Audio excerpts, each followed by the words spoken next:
بسم اللہ الرحمن الرحیم۔ السلام علیکم۔ چینل خوفناک رات میں خوش آمدید۔ بڑھتے ہیں اپنی خوفناک کہانی کی طرف اور شروع کرتے ہیں اپنی پہلی کہانی۔ یہ کہانی ہمارے ساتھ شیئر کر رہے ہیں بلال نے یہ کہانی مانسیرا سے شیئر کی ہے۔ بلال کہتے ہیں کہ میٹرک کلیئر کرنے کے بعد جب ہم کالج میں اور میرا دوست گئے تو ہم دونوں بہت خوش تھے۔ اس کے علاوہ ہمارے دیگر کلاس فیلوز بھی، ہم سب نے ایک ہی کالج میں ایڈمیشن لیا تھا اور ہم بڑے خوش تھے کالج کی لائف میں آ کر۔ ہم لوگوں نے سوچا کہ یہ جو خوشی ہے اس کو سیلیبریٹ کیا جائے، اس کو منایا جائے۔ اس کے لیے ہم نے اپنے گھر والوں سے اجازت لے رکھی تھی۔ ایک روز جب کہ چھٹی کا دن تھا، ہم لوگوں نے پلان بنا لیا ہوا تھا اور ہم نے سوچا تھا کہ ہم پکنک کے لیے جائیں گے کہیں کسی صحت افزا مقام کی طرف، اور وہاں پر ہم انجوائے بھی کریں گے۔ اس طرح سے ہمارا پکنک بھی ہو جائے گی اور ہمارا سیلیبریٹ بھی ہو جائے گا۔ اپنے گھر والوں سے ہم نے کہہ دیا تھا، انہوں نے ہمیں اس دن کھانا بنا کر دے دیا جو ہم نے ان سے چاہا تھا کہ ہمیں بنا کر دیں۔ تو ہماری والدہ نے وہی کھانا بنا کر دیا۔ سب دوست اپنے گھروں سے کھانا لے کر آ رہے تھے جو کہ ہم نے وہاں پر مل کر کھانا تھا۔ گھر سے مختلف چیزیں، دریاں وریاں، سب اس طرح کی چیزیں جو ہمیں ضرورت تھی ہم لے کر چلے تھے۔ اور ایک جگہ پر ہم نے دیکھ کر کچھ اچھا سا خوبصورت سا ویو، تو ہم وہیں پر ٹھہر گئے جہاں پر ایک جھیل بھی تھی اور ساتھ میں درخت تھے اونچے اونچے۔ اس کے علاوہ وادی تھی۔ جیسا کہ آپ کو معلوم ہے کہ ان علاقوں میں خوبصورتی بہت زیادہ ہے، تو ہم دوستوں نے وہیں پر تہیہ کیا کہ ہم یہیں پر اپنا آج کا دن جو ہے گزاریں گے۔ وہاں پہ ہم نے دریاں بچھا لی اور اس کے اوپر بیٹھ کر ہم لوگ سنیپس وغیرہ ایک دوسرے کی لینے لگے اور اس کے علاوہ سیلفیاں لے رہے تھے۔ تو بڑے خوش ہو رہے تھے ہم لوگ اور انجوائے کر رہے تھے۔ اس کے بعد ہم نے کرکٹ بھی کھیلی وہاں پر اور کھانا وغیرہ انجوائے کرتے رہے۔ کب کھیل کود میں ٹائم گزرا ہمیں اس کا اندازہ ہی نہ ہوا اور شام قریب آ گئی۔ اب جب شام قریب آئی تو ہم نے دیکھا مغرب کا ٹائم قریب تھا۔ سوچا کہ اب اپنے گھروں کی طرف جاتے ہیں۔ ہم پیک کرنے لگے۔ جب ساری چیزیں ہم نے پیک کر لیں تو چونکہ ہم اپنی موٹر بائکس پر آئے تھے تو سب دوست جو تھے وہ کہنے لگے کہ اب گھروں کو چلا جائے۔ سب نے اپنا اپنا سامان باندھا اور وہ چلتے اور مجھ سے کہا کہ جو باقی جو چیزیں ہیں وہ اپنے پاس تم رکھ لو اور ہم تم سے لے لیں گے۔ وہ لوگ پہلے نکل کر، میں جلدی سامان سمیٹ کر میں نے بھی اپنی بائک پہ رکھا اور میں اب نکلنے کی سوچ ہی رہا تھا کہ مجھے ایسا لگا کہ جیسے کوئی پائل پہن کر میری طرف آ رہا ہے۔ میں سوچنے لگا کہ اس ویرانے میں کوئی لڑکی یہاں پر کیسے آ سکتی؟ ظاہر ہے پائل تو لڑکیاں ہی پہنتی ہیں۔ میں کھڑا ہو کے دیکھنے لگا کہ دیکھوں تو سی وہ کون ہے۔ میں نے دور سے دیکھا، مجھے ایک سایہ اپنی طرف آتا ہوا دکھائی دے رہا تھا، مگر یہ جو سایہ میری طرف آ رہا تھا، آواز تو پائل کی تھی مگر وہ جو چلتا ہوا آ رہا تھا وہ کوئی جانور نما مخلوق کی لگ رہی تھی۔ اندھیرا اتنا پھیل چکا تھا کہ مجھے اس کی واضح شناخت نہیں ہو رہی تھی، مگر اتنا نہیں پھیلا تھا کہ میں یہ نہ دیکھ سکتا کہ کوئی چیز میری طرف چلتی ہوئی آ رہی ہے۔ جب وہ میری طرف چلتی ہوئی آ رہی تھی تو میں اب اپنی بائک پہ بیٹھ چکا تھا، سامان میں نے باندھ لیا تھا اور میں بائک کو سٹارٹ کرنے ہی والا تھا اور میری دھیان اس طرف ہی تھا کہ میں جو بھی چیز ہے اس کو دیکھ کے میں سٹارٹ کر کے میں چلا جاؤں گا۔ تو مجھے دیکھنے میں یوں ہی لگ رہا تھا جیسے کوئی بھالو نما کوئی چیز آ رہی ہے۔ اب میں نے سوچا کہ یہ مجھے نقصان نہ پہنچائے تک، چونکہ وہ میرے قریب پہنچنے والا ہی تھا اور تھوڑا ہی فاصلہ رہ گیا تھا اور اس کی آنکھیں لال لال چمک رہی تھیں۔ میں نے اپنے موبائل کی ٹارچ آن کی اور جب میں نے اس طرف دوڑائی تو میں یہ دیکھ کے حیران رہ گیا کہ ایک ریچھ نما مخلوق اور اس کے چہرہ جو تھا وہ لڑکی کا تھا، اور وہ جب میری طرف چلتی ہوئی آ رہی تھی تو اس کے چلنے سے پائل کی آواز آ رہی تھی۔ اور زیادہ مجھے خوف اس وقت آیا جب وہ بالکل انسانوں کی طرح سیدھی کھڑی ہو کر اور میری طرف بڑھنے لگی، اور جیسے وہ میری طرف بڑھ رہی تھی پائل کی آواز جو تھی وہ زیادہ مضبوط ہو گئی تھی، زیادہ زور سے آنے لگی تھی۔ میں نے جلدی سے بائک سٹارٹ کی اور میں نے اپنی بائک دوڑا دی۔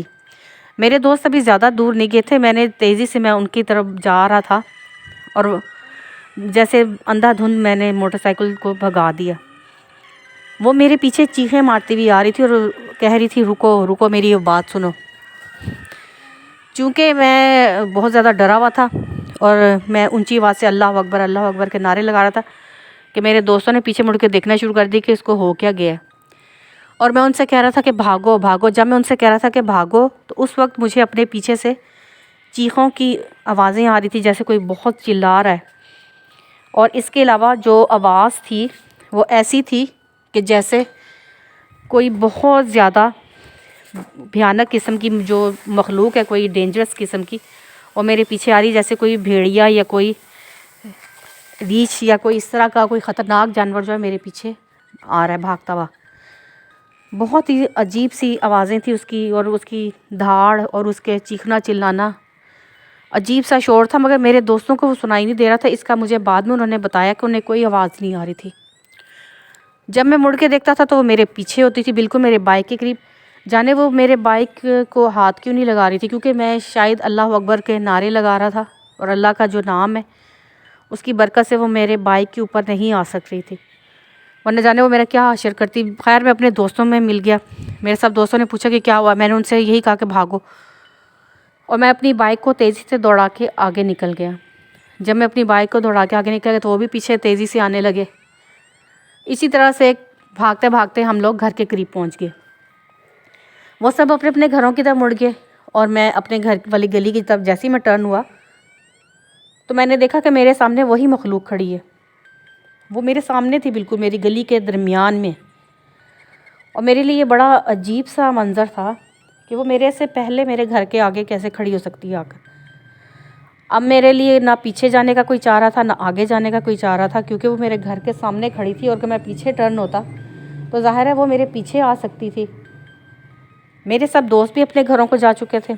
میرے لیے بڑا خوفناک منظر تھا۔ میں سوچ رہا تھا کہ کیا کروں، کہ میں نے آیت الکرسی تلاوت کرنی شروع کر دی۔ میں نے آیت الکرسی کی تلاوت کرتا جا رہا تھا۔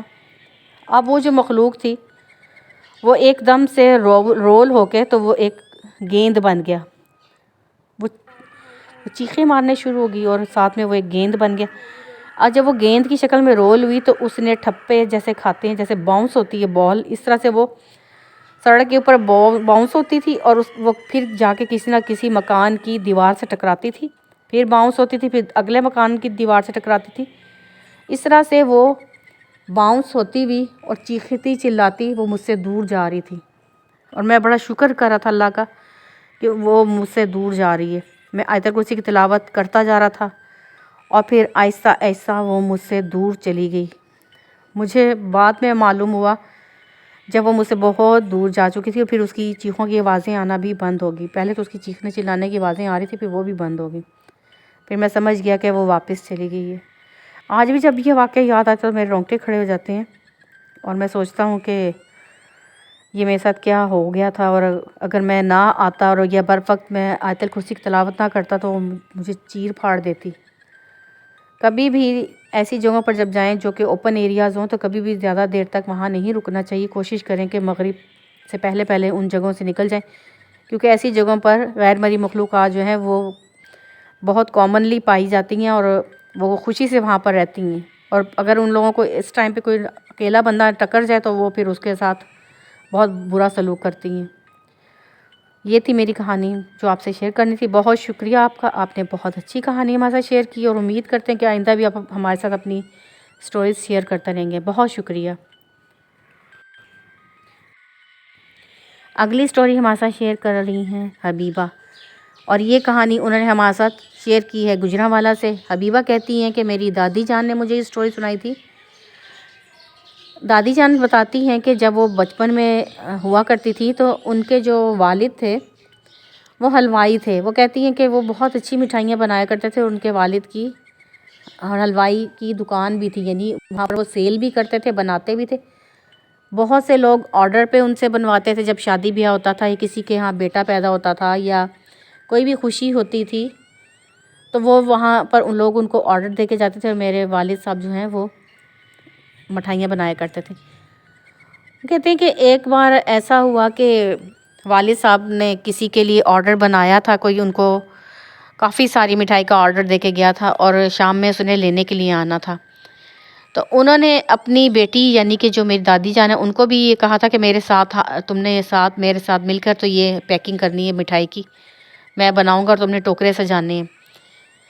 تو دادی جان جو تھی بیٹھ کر اپنے والد کے ساتھ ٹوکرے سجا رہی تھی، والد صاحب بنا کر مٹھائیاں ان کو دے رہے تھے، اور وہ ٹوکروں میں ان کو سجا کے، جیسا کہ اس زمانے کا وہ تھا کہ گوٹے کناری اس طرح سے اس کو سجا رہی تھیں، اور بہت خوبصورت ٹوکرے انہوں نے بنا رکھے تھے جس کے اندر وہ رکھ رہی تھی اس مٹھائی کو۔ کہتی ہیں کہ ایک دم سے ایک فقیرنی تھی، ایک اماں جی تھیں جو کہ آ کے میرے پاس کھڑی ہو کے کہنے لگی کہ مجھے بھی دو۔ تو میں نے اپنے والد کی طرف دیکھا تو وہ اپنے کام میں مشغول تھے، تو میں نے پھر اماں جی سے کہا کہ میں اپنے والد سے پوچھے بغیر آپ کو نہیں دے سکتی، آپ میرے والد سے پوچھیں تو میں پھر آپ کو مٹھائی دے دوں گی۔ پہلے میں نے اپنے جیب میں دیکھا تو مجھے ایک نظر آیا، ایک آنا نظر آیا جو کہ میں نے سوچا کہ میں ان کو دے دیتی ہوں۔ وہ کہتی ہیں کہ میں نے جب وہ پیسے ان کی طرف بڑھائے تو انہوں نے انکار کر دیا کہ مجھے یہ نہیں چاہیے، مجھے مٹھائی چاہیے۔ وہ کہتے ہیں کہ میں نے سوچا کہ یہ آنا میں ان کو دے دیتی ہوں، لیکن یہ منع کر رہی ہیں۔ وہ کہہ رہی تھی کہ نہیں مجھے مٹھائی چاہیے۔ تو دادی جان نے اپنے والد کی طرف دیکھا اور ان سے کہا کہ یہ آپ دیکھ رہے ہیں یہ جو ہے اماں جان یہ مٹھائی مانگ رہی ہیں۔ تو میرے والد نے کہا کہ ہاں دے دو، ایک دے دو ان کو۔ تو میں نے جو لڈو تھا بنا ہوا وہ ان کے ہاتھ پہ میں نے کہا کہ یہ لے لیں۔ کہتی جب اس نے آگے ہاتھ بڑھایا اماں جان نے تو ان کی جو ہتھیلی تھی وہ بالکل ایسے لگ رہا تھا کہ جیسے کوئی کسی بندر کا ہاتھ ہے یا کسی گوریلے کا۔ ان کے ہاتھ پہ بڑے بڑے بال تھے انگلیوں کے اوپر اور ناخن بہت نوکیلے تھے۔ کہتی ہیں کہ میں پہلے تو یہ دیکھ کے ڈر گئی، لیکن پھر میں نے چپکے سے وہ لڈو اس کے ہتھیلی پہ رکھ دیا۔ تو وہ جلدی سے اس نے ایسے پکڑ کے اس کو منہ میں ایسے ڈالا اور ایسے وہ کھایا جیسے کہ کوئی جانور کھاتا ہے، جیسے شیر یا چیتے اپنے شکار کو چیر پھاڑ کر کے کھاتے ہیں، وہ اس طرح سے اس کو کھا رہی تھی۔ وہ کہتی ہیں کہ میں بہت حیران ہو رہی تھی، میں اس سے ڈر بھی رہی تھی، لیکن میرے والد صاحب ان کا دھیان میں اتنا نہیں تھا، وہ اپنے کام میں مشغول تھے۔ کہتی میں دوبارہ سے اپنے کام میں لگی اور میں اس کو پیک کر رہی تھی ٹوکرے کو، میرا دھیان اس اماں کی طرف تھا کہ وہاں سے چلی جائے، مگر وہ وہاں سے گئی نہیں، وہ وہیں پر کھڑی تھی۔ وہ کہنے لگی کہ مجھے اور مٹھائی دو۔ تو دادی جان نے کہا کہ میں نے تمہیں پہلے ہی مٹھائی دے چکی ہوں، میں اپنے والد سے پوچھے بغیر آپ کو مزید مٹھائی نہیں دے سکتی، آپ کو پیسے کا ہے کہ لے لیں تو آپ وہ بھی نہیں لے رہی ہیں۔ وہ کہنے لگی کہ نہیں مجھے تو مٹھائی چاہیے۔ اب کی بار پھر اس نے اپنے والد سے پوچھا تو وہ کہنے لگے کہ ہاں کافی مٹھائی بنی ہوئی ہے، ایک دے دو اس کو۔ تو وہ ایک مٹھائی انہوں نے پھر اٹھا کے ایک لڈو جو تھا اس کے ہاتھ پہ رکھ دیا ہتھیلی پہ۔ وہ کہتی ہیں کہ اب کی دفعہ جب اس نے ہتھیلی آگے کی تو وہ بالکل انسانوں کی طرح تھی، صاف ستھرا شفاف ہاتھ تھا اس کا۔ اس نے وہ لیا لڈو اور وہ انسانوں کی طرح اس کو کھانے لگی، جیسے انسان آرام سے کھاتے ہیں چیزوں کو طریقے سے، اس طرح سے ہی وہ کھا رہی تھی۔ یہ دیکھ کے دائی جان کہتی ہیں میں بہت حیران ہوئی کہ یہ کیسے ہے کہ پہلے اس نے جانوروں کی طرح کھا رہی تھی، عجیب سا سٹائل تھا، اتنا خوفناک، اور اب اس کو دیکھو کیسے تحمل سے لگی ہوئی کھانے۔ بہرحال دادی جان کو نہ کچھ ہو گیا ہوا تھا، شبہ کہ یہ کچھ اور ہی مخلوق ہے۔ اب وہ تھوڑی تھوڑی پیچھے پیچھے کھسک رہی تھی اور وہ اماں جی جو تھی وہ آگے آگے آ رہی تھی، وہ جگہ بنا کر پیچھے کھسکتی تھی تو وہ آ کے مزید اس جگہ پہ بیٹھ جاتی تھی جدھر وہ بیٹھ رہی تھی، جدھر سے وہ کھسکتی تھی وہ ادھر بیٹھ جاتی تھی۔ کافی دیر یہ کھیل جب جاری رہا اور وہ بار بار لڈو مانگتی تھی، تو اب جو ان کے والد صاحب تھے دادی جان کے، وہ تھوڑے تنگ پڑ گئے تھے۔ وہ کہنے لگے کہ کیا بات ہے اماں جان، آپ کو کیا مسئلہ ہے؟ آپ کافی مٹھائی کھا چکی ہیں، اب تو آپ خدا کے لیے آپ ہمارا پیچھا چھوڑ دیں اور جائیں۔ تو وہ وہاں سے وہ بڑھیا نے چھلانگ لگائی، جس جگہ پہ دادی جان چبوترا بنا تھا اس پہ بیٹھی ہوئی تھی اور وہ پیکنگ کر رہی تھی، تو وہ اماں جان جو تھی وہ باتیں کرتی اس کے اوپر چڑھ چکی تھی۔ تو اس نے وہاں سے چھلانگ لگائی اور وہ جو چھلانگ تھی وہ ایسے تھی جیسے بلیاں چھلانگ لگاتی ہیں کسی اونچی جگہ پہ چڑھ کے، تو وہ چھلانگ لگاتی ہیں، اس طرح سے اس نے چھلانگ لگا کر وہ کافی دور جا کے کھڑی ہو گئی۔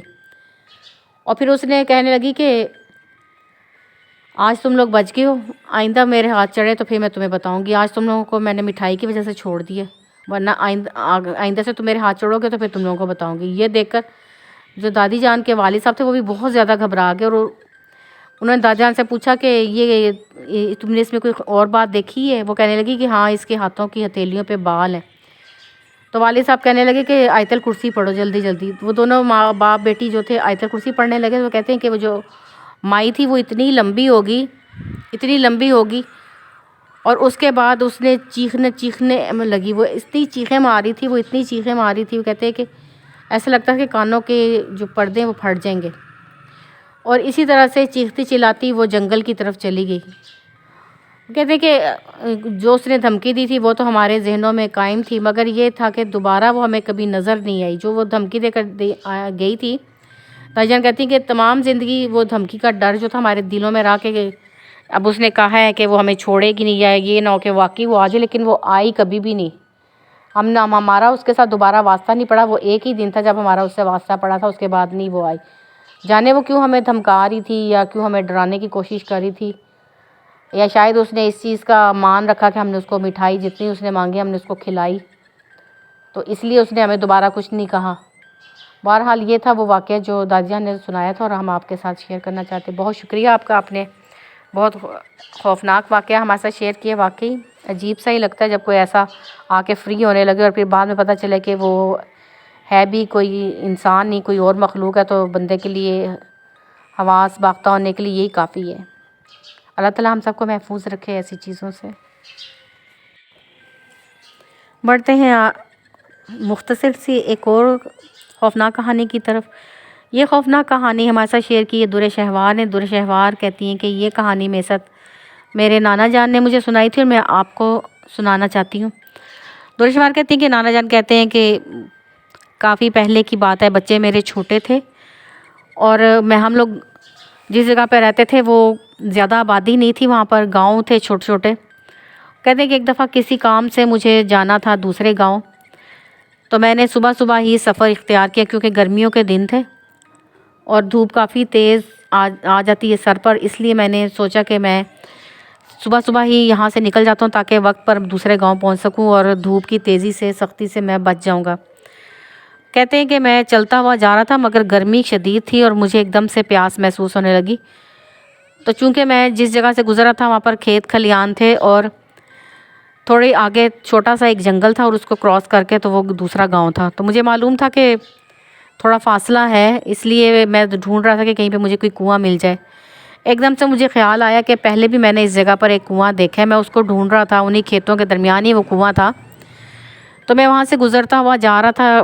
کہیں پر گھاس اونچی تھی، کہیں پہ چھوٹی تھی، اس طرح سے پگڈنڈیاں بنی ہوئی تھی جن پر چلتا ہوا میں جا رہا تھا اور آگے پیچھے ڈھونڈ رہا تھا کہ کہیں کوئی ایسی چیز مل جائے، کوئی ٹیوب ویل نظر آ جائے یا کوئی کنواں نظر آ جائے جہاں سے میں پانی پی سکوں۔ کہتے ہیں کہ مجھے ایک کنواں یاد تھا لیکن ابھی یہ صحیح سے یاد نہیں آ رہا تھا کہ وہ کس طرف ہے۔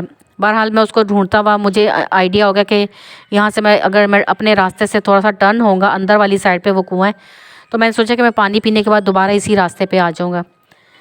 کہتے ہیں کہ میں ٹرن ہوا جب تو میں نے اس راستے پہ آگے گیا تو واقعی وہاں پر وہ کنواں موجود تھا، اور زیادہ مجھے ڈھارس اس چیز سے بندی کہ وہاں پر ایک خاتون بھی بیٹھی ہوئی تھی جنہوں نے کہ کالا لباس پہنا ہوا تھا اور کالے رنگ کا گھونگھٹ انہوں نے کیا ہوا تھا کالے دوپٹے سے۔ اس کے پاس ایک گھڑا تھا یا گاگر جو بھی آپ کہہ لیں، وہ کچھ سراہی نما کوئی چیز تھی، تو وہ کہتے کہ وہ اس نے پکڑی ہوئی تھی اور وہ وہاں پر کنویں کے کنارے پہ بیٹھی ہوئی تھی۔ جب نانا جان وہاں پر پہنچے تو نانا جان نے دیکھا کہ وہاں پر کوئی ڈول نہیں ہے، کوئی رسی نہیں ہے، ڈول نہیں ہے، تو انہوں نے سوچا کہ یہ خاتون بھی کسی طریقے سے پانی نکالنا چاہ رہی ہوں گی یا شاید اس کو کچھ معلوم ہو کہ کس طرح سے پانی نکالا جائے گا یہاں سے، تو انہوں نے اس سے مخاطب ہونے کی کوشش کی کہ انہوں نے کہا کہ بہن مجھے نا پانی پینا ہے، تو آپ مجھے جانتی ہیں کہ یہاں پہ کوئی رسی یا ڈول مل جائے گا، لیکن وہ خاتون نہیں بولی۔ پھر نانا جان نے دوبارہ اس سے کہا کہ شاید اس نے نہیں سنا، انہوں نے اس کو سلام کیا اور کہا کہ بہن آپ مجھے بتا سکتی ہیں کہ یہاں پر پانی کس طرح سے میں نکال سکتا ہوں؟ تو کہتے ہیں کہ اس خاتون نے ہاتھ میں پکڑی ہوئی،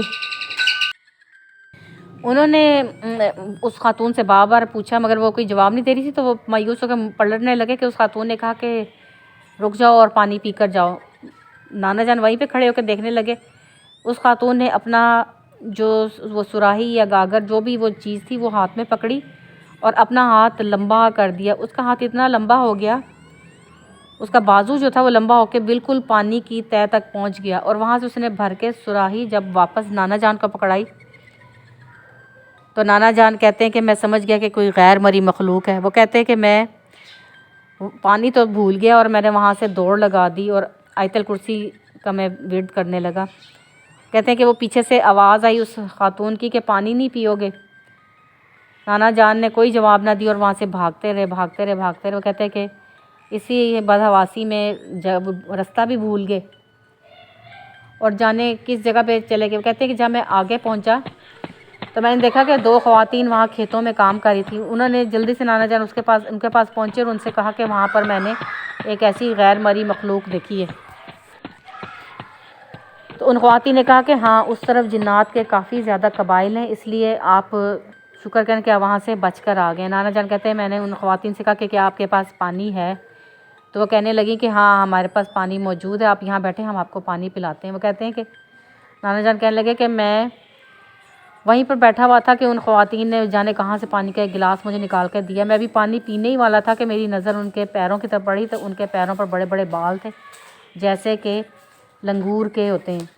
کہتے میں نے یہ دیکھا تو میں وہاں سے بھی میں پانی کا گلاس پھینک کے وہاں سے بھاگا تو ان خواتین کی بے ہنگم چیخیں اور ان کے ہنسنے کی آوازیں جو تھی وہ مجھ تک پہنچ رہی تھی. میں آیت الکرسی کا ورد کرتا ہوا وہاں سے بھی بھاگا اور بھاگتے بھاگتے جانے کہاں جا کے بے ہوش ہو گیا. جب میں ہوش میں آیا تو میں اپنے گھر میں موجود تھا. وہاں سے گزرتے ہوئے کچھ مسافروں نے مجھے دیکھا اور انہوں نے مجھے پہچان لیا اور وہ مجھے اٹھا کر واپس میرے گھر لے آئے. میں آج بھی شکر کرتا ہوں کہ میں اس جگہ سے خیریت سے آ گیا، کیونکہ وہاں پر بہت زیادہ جنات کے قبائل واقعی میں آباد تھے اور وہ آنے جانے والوں کو یوں ہی تنگ کیا کرتے تھے، اور بلکہ کئی لوگ تو ان کے ساتھ اس طرح سے ٹاکرا ہونے کی وجہ سے یا ان کے ساتھ سامنا ہونے کی وجہ سے کئی لوگ پاگل بھی ہو جایا کرتے تھے. امید ہے کہ آج کی سٹوریز آپ کو پسند آئیں گی. آپ کو ہماری سٹوریز پسند ہے تو ہمارے چینل کو سبسکرائب کریں اور ہماری سٹوریز کو لائک اور شیئر کریں، اور اس کے علاوہ جانے سے پہلے ہمیں اپنا فیڈ بیک دینا نہ بھولیں. پھر کسی نئی سٹوری کے ساتھ آپ کی خدمت حاضر ہوں گے. تب کے لیے اجازت دیں. اپنا بہت سا خیال رکھیں. ٹیک کیئر. اللہ حافظ. Thanks for listening and keep listening.